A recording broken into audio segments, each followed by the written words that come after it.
No vídeo de hoje, eu vou entregar para você duas chaves importantíssimas para desbloquear profecias e para que você entenda as principais revelações para os últimos dias.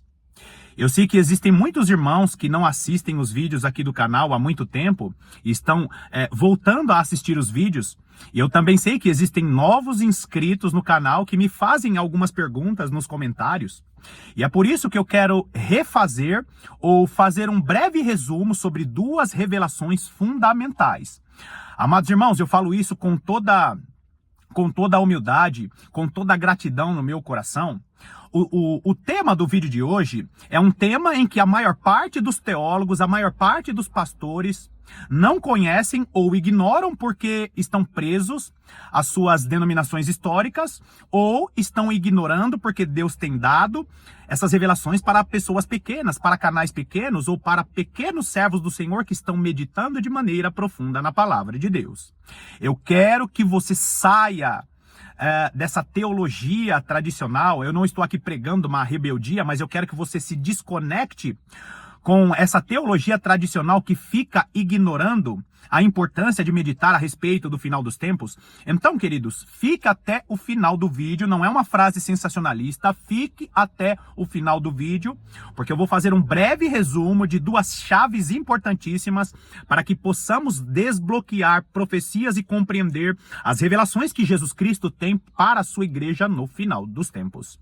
São duas revelações. Nós vamos meditar um pouquinho sobre o ensino das duas casas de Israel e o ensino das 7 festas do Senhor. Você me pergunta, irmão Paulo, por que eu preciso saber essas duas revelações? Por que eu preciso ter essas duas chaves em minha mão? Primeiro, para você não ser enganado pela teologia estabelecida pelo Império Greco-Romano ou pelo Principado da Grécia e pelo Principado de Roma, que tem influenciado a maior parte dos cristãos do mundo, e para que você não fique preso apenas naquilo que o pastor famoso está dizendo. E mais uma vez, eu não falo isso de maneira pejorativa, mas eu só estou dizendo isso porque existem servos do Senhor que são piedosos, mas só seguem uma cartilha doutrinária por causa do que foi estabelecido pela denominação histórica. Então fica comigo até o final do vídeo, porque eu tenho certeza que se você já conhece, você vai se alegrar de novo. Se você não conhece, você vai se alegrar com a revelação, as duas chaves para desbloquear as principais profecias para o final dos tempos. Eu não vou ficar colocando muitos textos na tela, mas eu vou deixar sempre as referências aqui. Tudo que eu vou falar aqui não é invenção minha, está na palavra de Deus. Eu vou ler apenas alguns textos bases e lembre-se sempre disso. Quando nós falamos de profecias para o final dos tempos, ela não tem uma revelação isolada apenas no Novo Testamento ou apenas no Antigo Testamento. Quase todas as profecias para os últimos dias têm conexões do Novo Testamento com o Antigo Testamento. Texto base e referências na tela. Se você assiste os vídeos aqui do canal, hoje, se você assiste os vídeos do canal só ouvindo, ou se você apenas ouve os vídeos do canal, eu sugiro que você preste atenção nas referências que eu vou deixar na tela, combinado? Vai lá comigo em Romanos capítulo 11. Romanos capítulo 11, nós vamos ler a partir do versículo 16. E se forem santas as primícias da massa, igualmente o será a sua totalidade. Se for santa a raiz, também os ramos o serão. Primeira coisa, nós vamos fazer um breve resumo sobre o ensino das 7 festas do Senhor. Meditando no ensino das 7 festas do Senhor, você consegue perceber o quê? Que a igreja estará na grande tribulação. Você consegue descobrir quem são 144 mil selados e você consegue entender parte da revelação de quem são as duas testemunhas. Então, mais uma vez, eu vou deixar as referências na tela de tudo o que eu vou falar. Quando nós olhamos para o Antigo Testamento, Deus deu a Moisés a direção. Moisés, celebre as festas do Senhor, as chamadas solenidades do Senhor, e as 7 festas do Senhor eram essas: Páscoa, depois festa de pães asmos, depois primícias, Pentecostes, depois de Pentecostes, trombetas, depois de trombetas, expiação e, por fim, a 7ª festa, tabernáculos. As 7 festas do Senhor, que você já está vendo aí em sua tela, cada uma dessas festas tem um significado profético. E o versículo que eu li para você de Romanos, capítulo 11, versículo 16, é um versículo que nos conecta com as 7 festas do Senhor. Por que, irmão Paulo? Porque cada uma dessas 7 festas do Senhor, quando Deus deu ela a Moisés, ela tem um significado. Quando o Senhor fala para Moisés, olha, celebre as festas, ou celebre as solenidades do Senhor, a palavra festa ou a palavra solenidade significa moed. Moed, no original hebraico, é tempos determinados. Os moedes do Senhor, ou tempos determinados, são as 7 festas do Senhor que eram sombras, eles celebravam de maneira literal, só que essas 7 festas eram sombras do que Jesus Cristo realizou e está realizando através de sua igreja.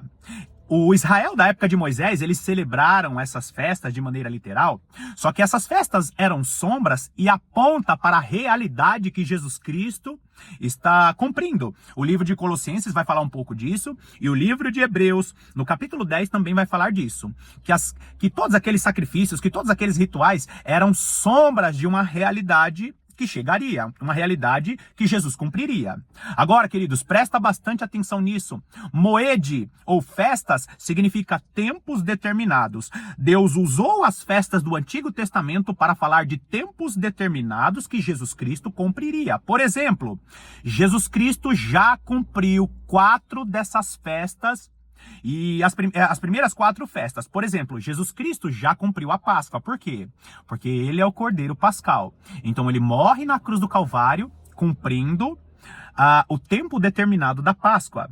Jesus Cristo, por causa de seu sacrifício na cruz do Calvário, por ter se entregado como Cordeiro Pascal, agora ele é aquele que proporcionou à igreja para viver a festa de pães asmos. Por quê? Por causa do sacrifício de Jesus Cristo na cruz do Calvário, nós devemos viver sem o fermento do pecado, festa de pães asmos.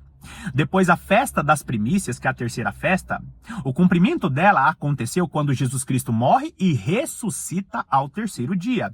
Jesus Cristo é a primícia dos que dormem. E por causa de seu sacrifício de Jesus Cristo na cruz do Calvário, nós morreremos e ressuscitaremos também. Então vamos lá. A festa das primícias. Jesus Cristo morreu e ressuscitou para a vida eterna. Por causa de sua morte e de sua ressurreição para a vida eterna, nós também ressuscitaremos para a vida eterna. Ele foi a primícia dos que morreram e ressuscitaram para a vida eterna, nos proporcionando também esse caminho. Por isso que é importante falar sobre a doutrina da ressurreição dos mortos, que está lá em Hebreus, capítulo de número 6. Agora, Jesus Cristo também já cumpriu a 4ª festa, que é a festa de Pentecostes. Lembra o início da igreja primitiva? Mas recebereis poder ao descer sobre vós o Espírito Santo, e sereis o quê? Minhas testemunhas. Jerusalém, Judeia, Samaria e aos confins da terra. Agora presta atenção. O cumprimento da festa de Pentecostes está acontecendo até chegar à plenitude dos gentios. Ou seja, queridos, nós estamos hoje, em 2024, nós estamos hoje vivendo o período da festa de Pentecostes até acabar a plenitude dos gentios. A festa de Pentecostes, no cumprimento profético ou nos moedes de Deus, ela acaba quando começar a grande tribulação. Quando acabar essa era comum, ou quando chegar até o último dia, antes de começar a grande tribulação, ali finaliza as primeiras chuvas. O que são as primeiras chuvas? É a chuva para preparar a terra. São as chuvas para receber a semente. É por isso que nós precisamos pregar o evangelho, e todo aquele que recebe Jesus Cristo como Senhor e Salvador recebe a chuva temporã.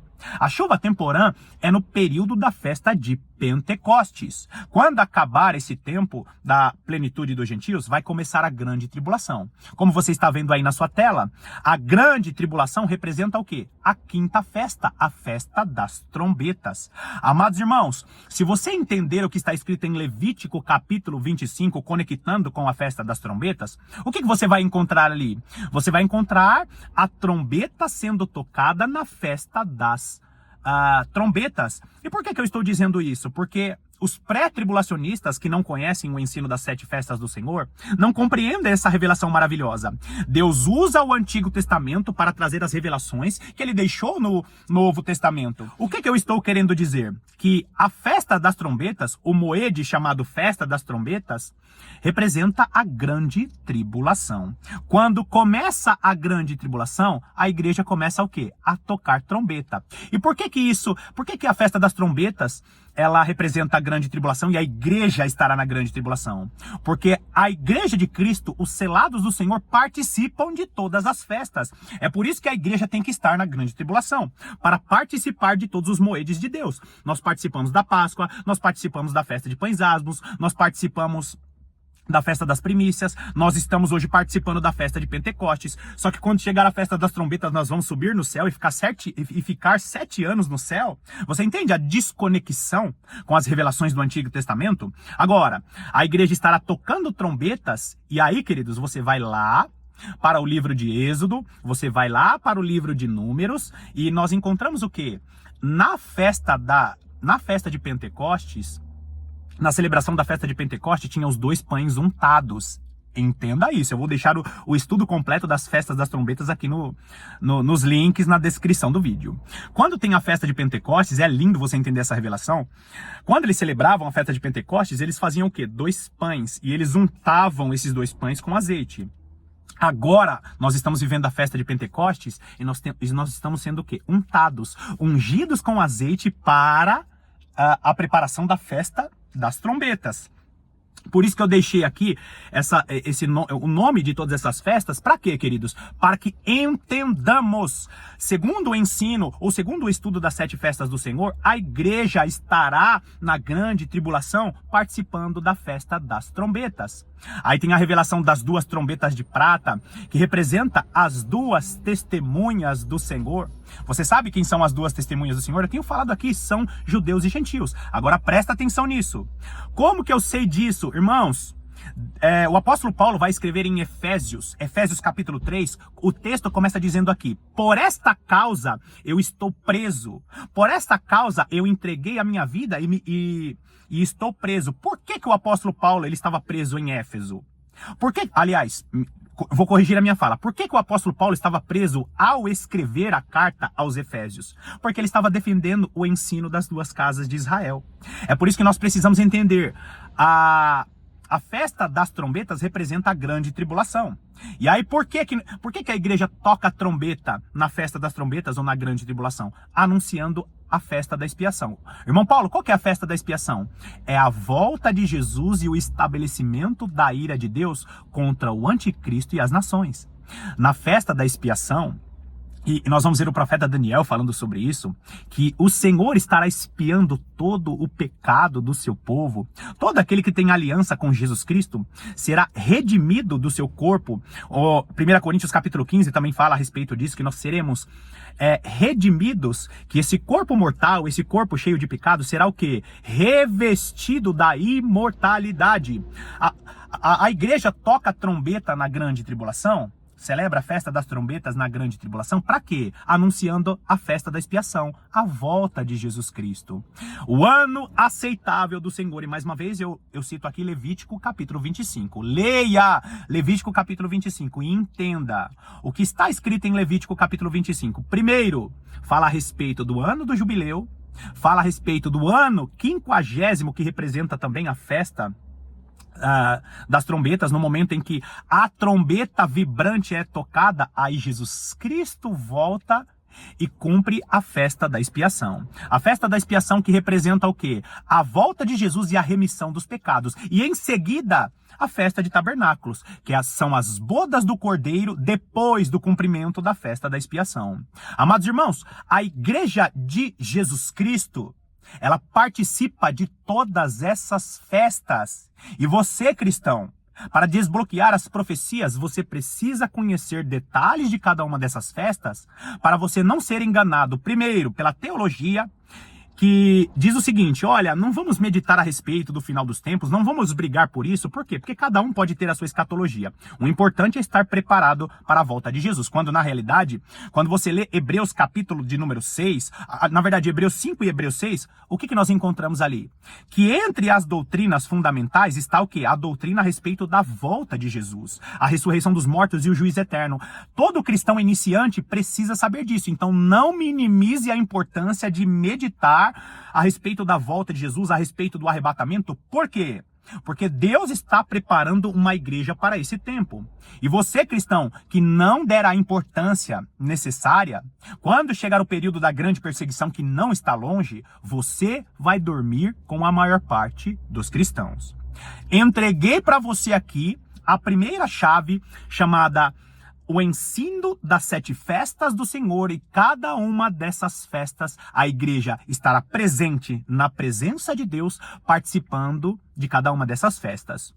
Finalizo esse vídeo aqui e no próximo vídeo eu vou estar entregando a segunda chave para que você, cristão, não fique preso à teologia tradicional que tanto nos abençoou ao longo dos anos, mas para as revelações dos últimos dias tem nos deixado cegos e surdos para o que Deus está mostrando e falando.